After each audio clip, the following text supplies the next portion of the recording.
இப்படி சுய கௌரவம் அப்படின்றது எல்லா மனிதர்களுக்குமே, அவர் முஸ்லீமு, இந்து, கிறிஸ்டின் அப்படிலாம் இல்லை, எல்லா மனிதர்களுக்குமே உள்ளது.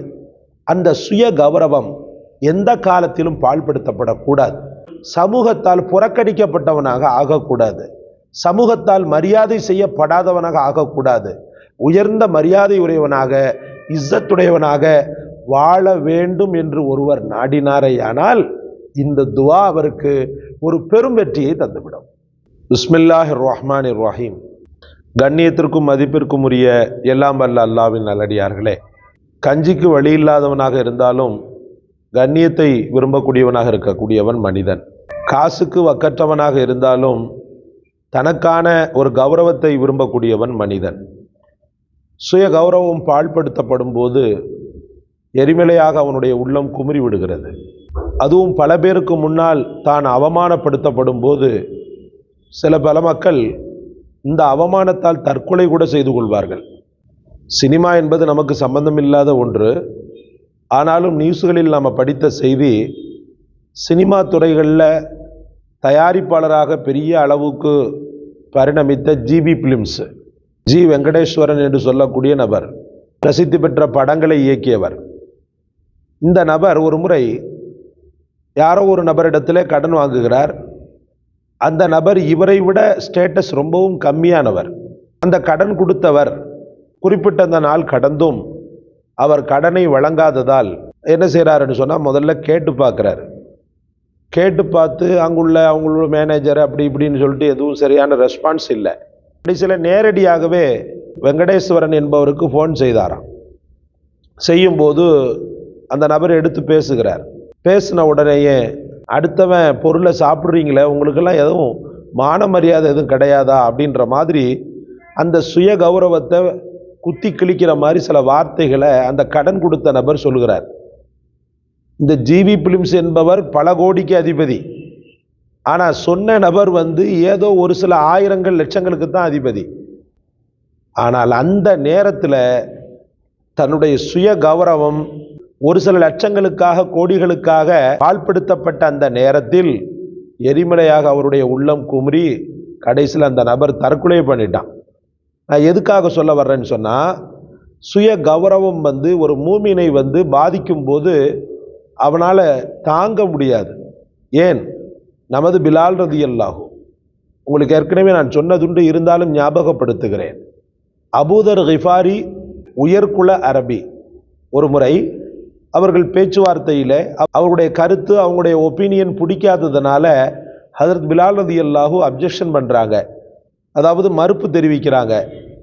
யா அபூதர், நீங்கள் பேசுனதில் எனக்கு உடன்பாடு இல்லை அப்படின்ற மாதிரி சொல்கிறாங்க. அப்போ அபூதர் கிஃபாரிக்கு அந்த உள்ளத்தில் இருந்த தான் ஒரு உயர்ந்த குலம், இந்த பிலாலோ நீக்ரோ என்ற கருப்பினத்தை சார்ந்த தாழ்ந்த குலம் அப்படின்ற அந்த தீண்டாமையின் நெருப்பு லேசாக எரிய ஆரம்பிக்கிறது.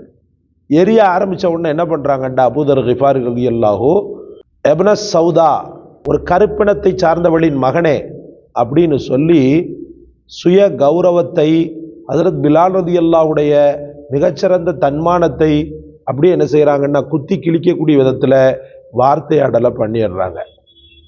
பிலால் ரலியல்லாஹுக்கு இந்த வார்த்தை கேட்டதான் தாமதம். தாய் மீது பாசம் உள்ளவங்க, அதுவும் தன் தாய் ஒரு நீக்ரோ, அந்த பிறப்பு, இதையெல்லாம் இழிவுபடுத்தி அவர் சொன்ன அந்த வார்த்தையை பொறுத்து கொள்ள மாட்டாமல் முகத்தை அப்படி புதைத்துக்கிட்டு அவமானம் தாழ முடியாம அழுது கொண்டே என்ன செய்கிறாங்கண்டா, தாயுள்ளம் படைத்த பெருமானார் ஸல்லல்லாஹு அலைஹி வஸல்லம் இடத்துல போகிறாங்க.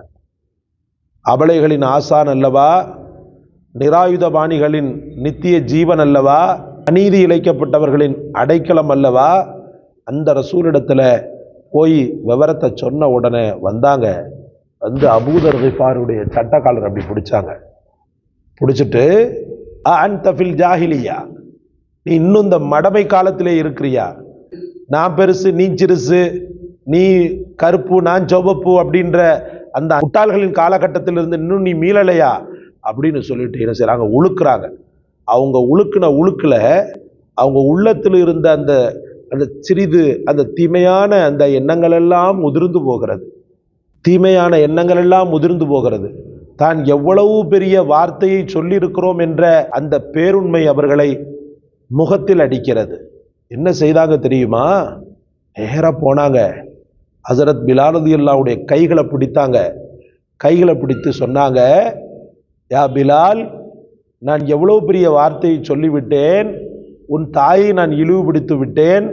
அதனால நாளை ஆகிரத்தில் நான் தண்டிக்கப்படாதிருக்கவும் அல்லாஹ்விடத்தில் நான் காப்பாற்றப்படவும் என்ன நீ வஞ்சம் தீர்த்துரு, என்ன நீ பழி வாங்கிடு. பிலால் ரலியல்லாஹு அப்படி பார்க்குறாங்க, பிரமிச்சு பார்க்குறாங்க. என்ன செய்தார் தெரியுமா? ஐ எம் சாரி அப்படின்னு சொல்லிட்டுலாம் போல நெடுஞ்சான் கிடையாக படுத்து விட்டார் சகோதரர்களே. படுத்துவிட்டு, யா பிலால், என்னை ஏறி மிதியுங்கள், நீங்கள் மிதிக்கின்ற மிதியில் என்னுடைய அந்த உயர்குலம் தாழ்குலம் என்ற அந்த தீண்டாமை அழியட்டும், என் இனவெறி ஒளியட்டும் அப்படின்னு சொல்லிட்டு அழுகிறாங்க. பிலால் ரலியல்லாஹு துடிச்சு போறாங்க. துடிச்சு போய், நீங்க சொன்ன வார்த்தையை விட இது ரொம்ப கடுமையா இருக்கிறது, நான் உங்களை மனதால நான் மன்னிச்சுட்டேன், நீங்க எந்திரிங்கன்னு சொல்லி கட்டி தழுவி ஆலிங்கனம் பண்றாங்க. இந்த பேரின்ப காட்சியை பெருமானார் ஸல்லல்லாஹு அலைஹி வஸல்லம் அவர்கள் கண்களில் ஆனந்த நீர் திவலையோடு பார்க்கிறாங்க. எதுக்காக நான் சொல்ல வரேன்டா, இப்படி சுய கௌரவம் அப்படின்றது எல்லா மனிதர்களுக்குமே, அவர் முஸ்லீமு இந்து கிறிஸ்டின் அப்படிலாம் இல்லை, எல்லா மனிதர்களுக்குமே உள்ளது. அந்த சுய கௌரவம் எந்த காலத்திலும் பாழ்படுத்தப்படக்கூடாது. தான் எந்த காலத்திலும் சமூகத்தால் புறக்கணிக்கப்பட்டவனாக ஆகக்கூடாது, சமூகத்தால் மரியாதை செய்யப்படாதவனாக ஆகக்கூடாது. உயர்ந்த மரியாதை உடையவனாக, இஸ்ஸத்துடையவனாக வாழ வேண்டும் என்று ஒருவர் நாடினாரேயானால் இந்த துவா அவருக்கு ஒரு பெரும் வெற்றியை தந்துவிடும். எங்கே பாருங்கள், முதலில் அவுது பில்லாஹி மினஷ் ஷைத்தானிர் ரஜீம், பிஸ்மில்லாஹிர் ரஹ்மானிர் ரஹீம், அல்லாஹும்ம ஸல்லி அலா சய்யிதினா முஹம்மதி வ அலா ஆலி சய்யிதினா முஹம்மதி வபாரிக் வஸல்லிம் அலை 3 முறை ஓதிக்கொள்ளுங்கள். ஓதிக்கொண்டு அல்லாஹும்ம ரஃபா இஸ்ஸதனா சொல்லுங்க, அல்லாஹும்ம ரஃபா இஸ்ஸதனா வ தரஜாத்தினா யா அஸீஸ் யா அஸீஸ் யா அஸீஸ், அல்லாஹும்ம ரஃபா இஸ்ஸதனா வ தரஜாத்தினா யா அஸீஸ் யா அஸீஸ் யா அஸீஸ்.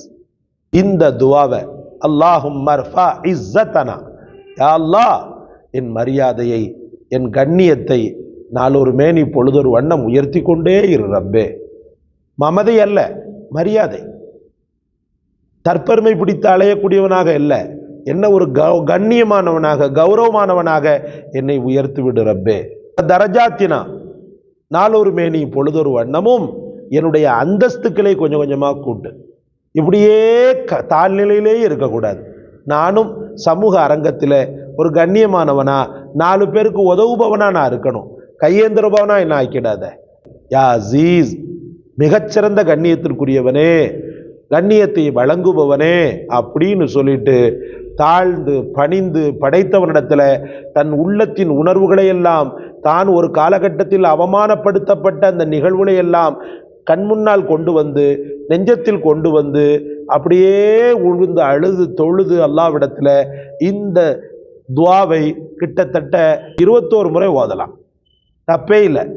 21 முறை ஓதி அல்லாஹ்விடத்தில் தனக்கான ஒரு மிகச்சிறந்த அங்கீகாரத்தையும் கண்ணியத்தையும் அல்லாஹ்விடத்தில் கேட்கலாம். இந்த காணொளி உங்களுக்கு பிடிச்சிருக்குன்னு நினைக்கிறேன். லைக் பண்ணுங்க, ஷேர் பண்ணுங்க, சப்ஸ்கிரைப் பண்ணுங்க.